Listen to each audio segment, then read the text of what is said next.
presença dela, os pensamentos bobos que tivera ao espelho foram desaparecendo. Tia Leta levantou-se logo e foi para o meio da sala. André, quem é esta jovem? Se é que tem o direito de saber, perguntou em tom glacial. Uma distintíssima estrangeira, muito importante. Asneira, disse tia Leta, virando-se depois para a feiticeira. Saia dessa casa imediatamente, sua sirigaita, ou eu chamo a polícia. Achava que a feiticeira era artista de circo e, além disso, não consentia braços nus. Quem é esta mulher? Perguntou Jades. Ajoelhe-se, sua ordinária, antes que eu a desmonte. Cuidado com as palavras que usa na minha casa, senhorita, disse tia Leta.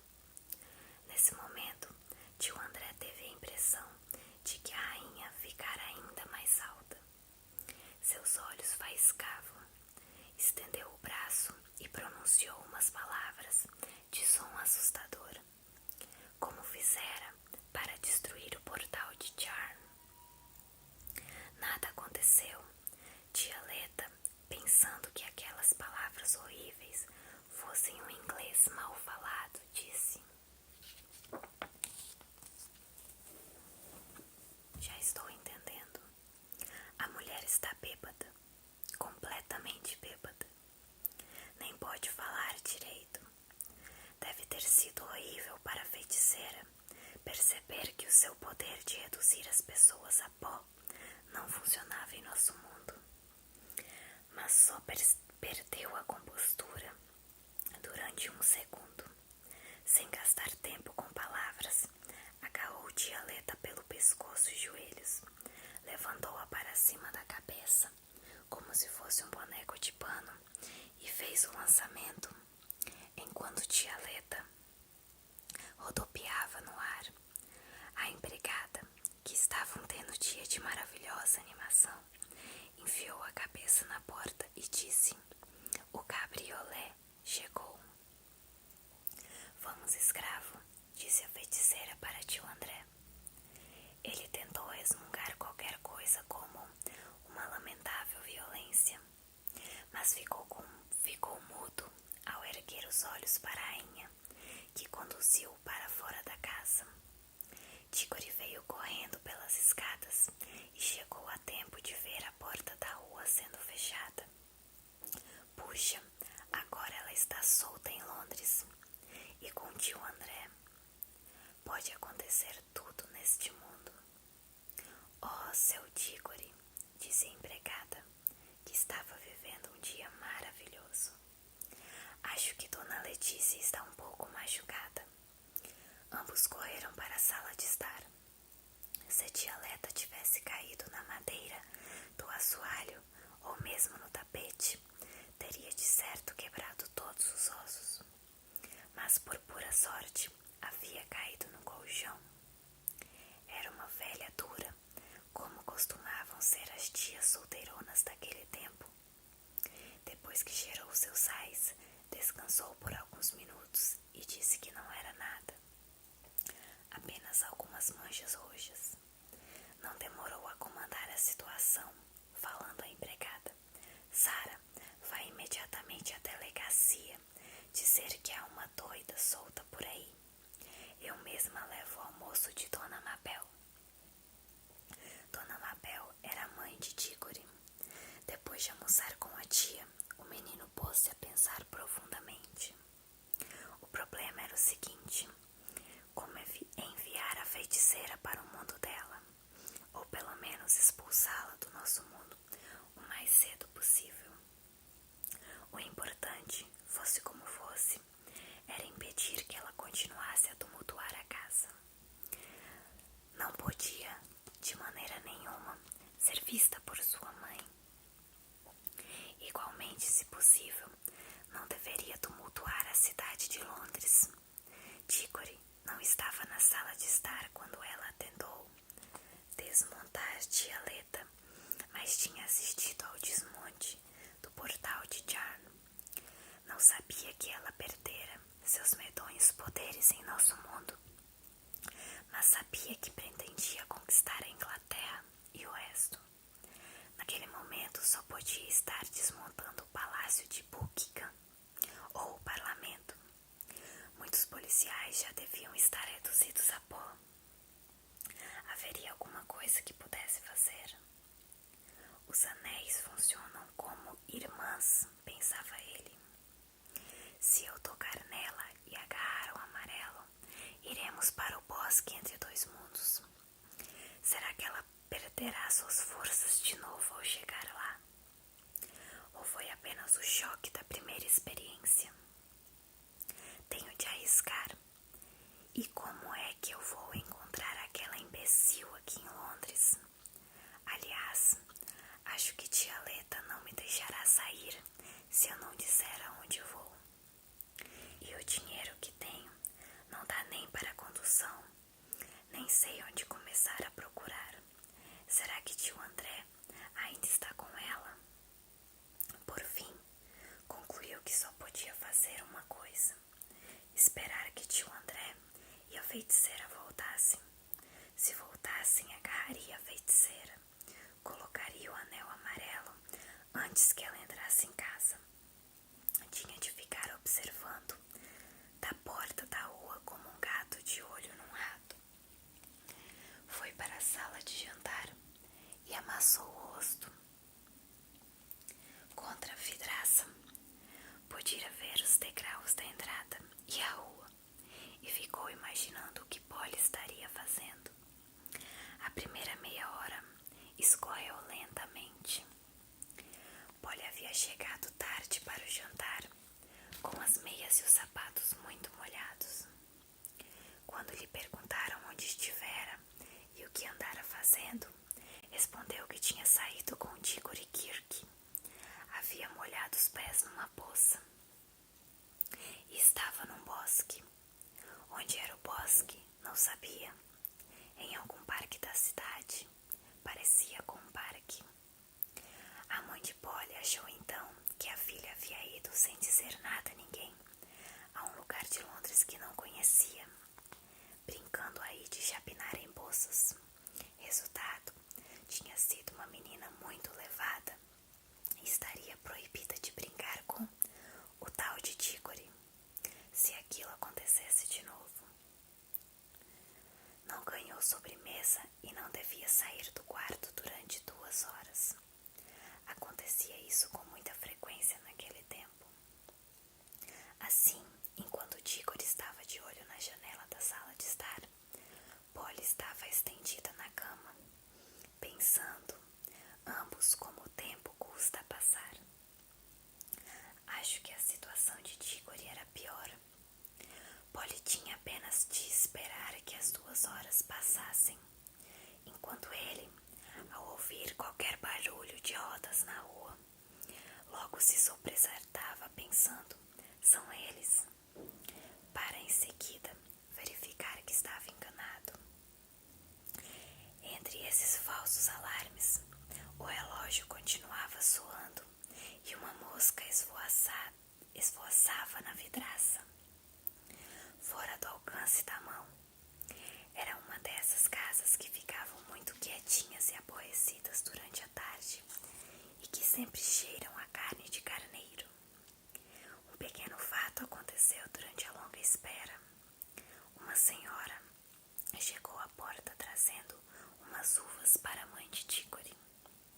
Tia Leta foi recebê-la e Diggory não pôde deixar de ouvir a conversa entre ambas. Que uvas maravilhosas, disse a tia.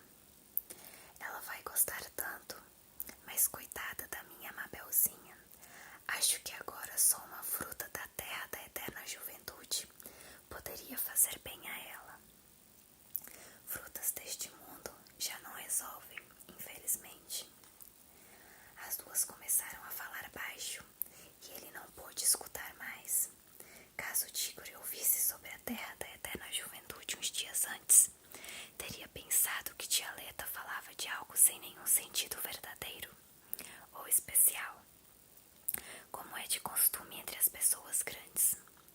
Mas de repente ocorreu ao menino, que sabia agora que os outros mundos existiam de fato e que já estivera em um deles. Assim, tinha de existir em algum lugar a terra da eterna juventude. Quase tudo devia existir. Devia existir num outro mundo alguma fruta que realmente curasse sua mãe. E sabemos o que acontece quando uma pessoa tem a esperança de obter uma coisa desesperadamente desejada. Parece bom demais para ser verdade, mas tinha de ser verdade. Tantas coisas estranhas já haviam acontecido. E possuía os anéis. Poderia explorar um por um todos os lagos do bosque. E depois, mamãe vai ficar boa. Tudo certinho de novo. Chegou a esquecer-se da feiticeira. A mão já estava quase segurando o anel amarelo, quando ouviu um galope de cavalo. Que será? Algum carro de bombeiro? Onde será o incêndio? E está vindo para cá. Oh, não, é ela. O cabriolé foi o primeiro a surgir.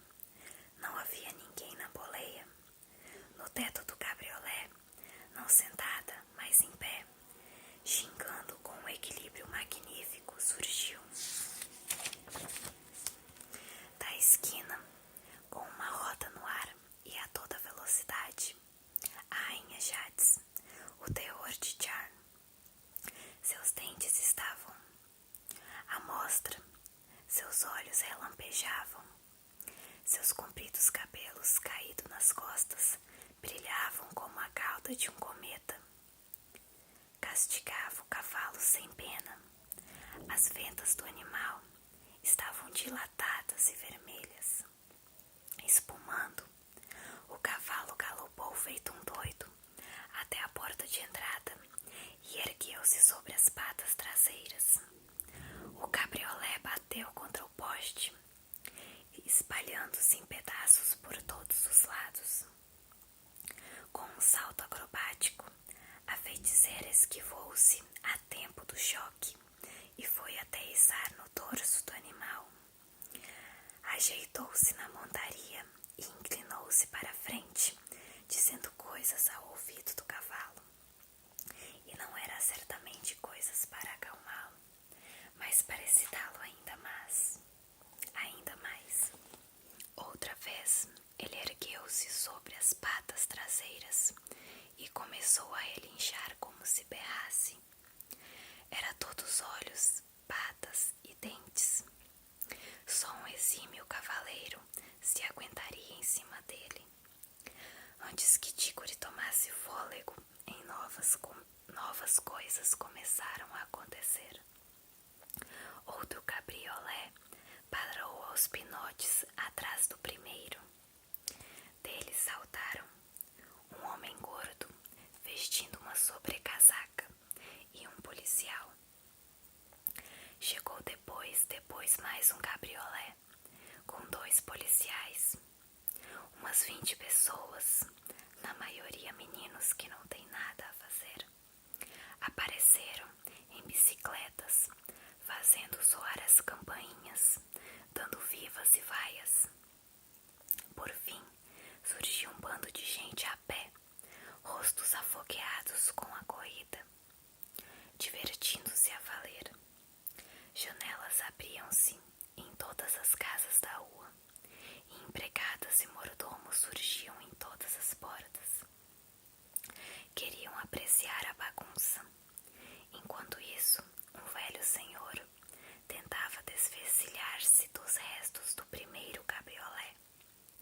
Muitos correram para ajudá-lo, uns puxando para um lado e outros para o outro. Tigre imaginou que só podia ser tio André, mas não conseguia ver-lhe o rosto, tapado e tampando pelo chapéu.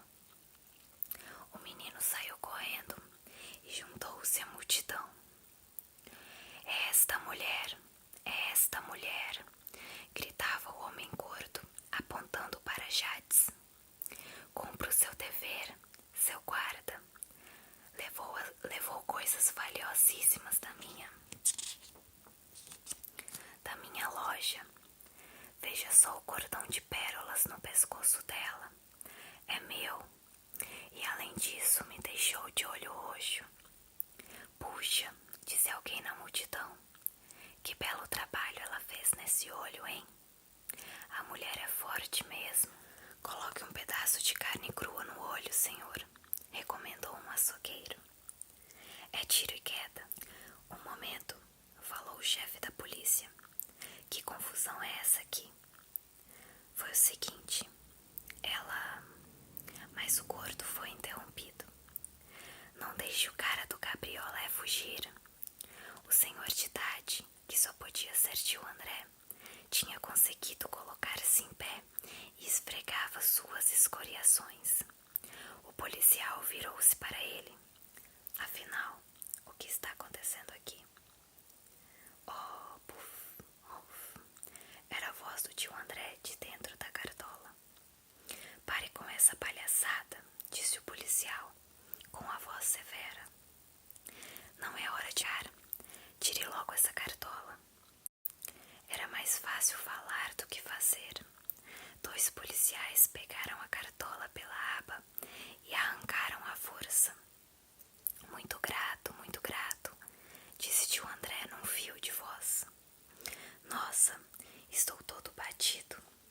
Se alguém fizesse a fineza de me dar um pouco de conhaque. Preste atenção, por favor, disse o guarda, tirando do bolso um enorme caderno de anotações e um toco de lápis muito curto. É o senhor responsável por esta jovem? Cuidado, gritaram várias vozes e o policial deu um pulo para trás na horinha. O cavalo tinha armado um coice para ele, provavelmente mortal. A feiticeira manobrou o cavalo de maneira a poder encarar a multidão. Com um falcão reluzente, libertara o animal dos destroços do cabriolé. Durante esse tempo todo, Tigre procurava um jeito de tocar na feiticeira. Não era fácil. De um lado havia a multidão. Para chegar do outro lado, teria de passar perto das patas do cavalo.